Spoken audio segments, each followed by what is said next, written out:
Minnesota winters can be brutal, and even with the best care, frostbite can still happen. But does that mean you should heat your coop? I'm going to touch on frostbite causes, prevention, and healing. So, before we talk about the causes of frostbite, it's important to touch on just how chickens keep themselves warm when the weather is cold. Obviously, their feathers are a natural insulation, but chickens also have a couple other defense mechanisms when it comes to protecting themselves against the cold. For one, chickens can regulate blood flow to minimize heat loss in extreme cold. This is called vasoconstriction. That's the blood flow to their comb, the wattles, and the feet. They decrease blood flow to prevent heat from escaping. Other things they will do is tuck their head under the wing when they sleep, or they'll roost on one foot at night just to keep the other one warm and switch it up periodically. Chickens also stay warm when there's more than one. Obviously, when it's cold out, the girls will all cluster together and their body heat will keep them warm. And chickens also generate heat internally through digestion. This is going to come from high energy foods like corn or black oil sunflower seeds and foods high in protein. Those extra calories help them to keep warm overnight. A well-fed chicken has fat reserves to help it endure cold. Chickens also naturally adapt to colder temperatures over time if exposed gradually. So you think of the seasons changing from summer to fall or spring to summer, and that is a gradual change over time that gives chickens enough time to adapt to the increasing or decreasing temperatures. So now we know how chickens naturally keep themselves warm in colder weather.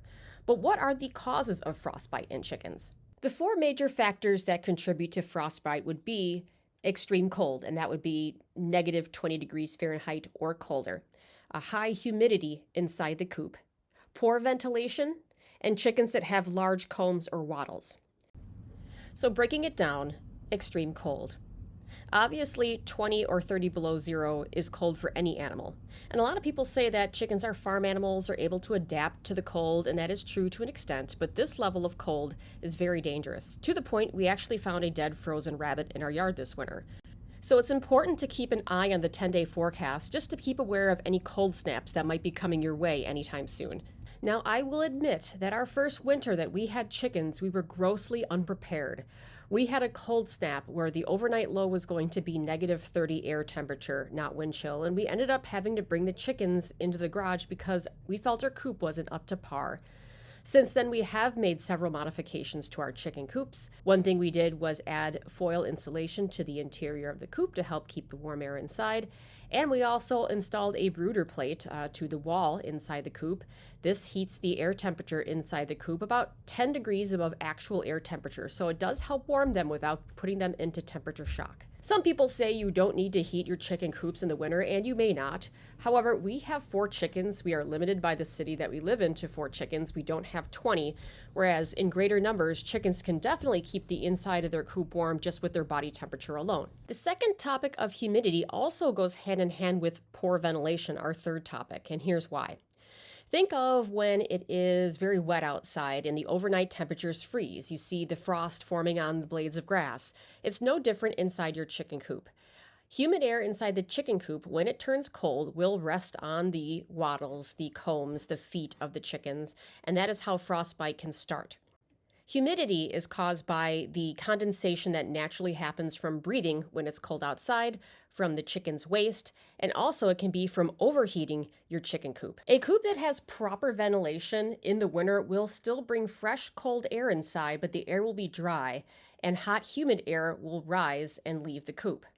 With our chicken coop, we have soffits that allow the fresh air to flow into the coop. Warm air naturally rises, and that warm, humid air goes out a ridge vent in the roof. Although this does sound counterproductive in the winter when you're trying to keep chickens warm, cold, dry air is way better than warm, moist air. Last topic are chicken breeds that have large combs or wattles. And if you get your chickens from the chick stage, you may not be able to necessarily help this. A lot of chickens out there are mutts, so their features grow in and you kind of get what you get.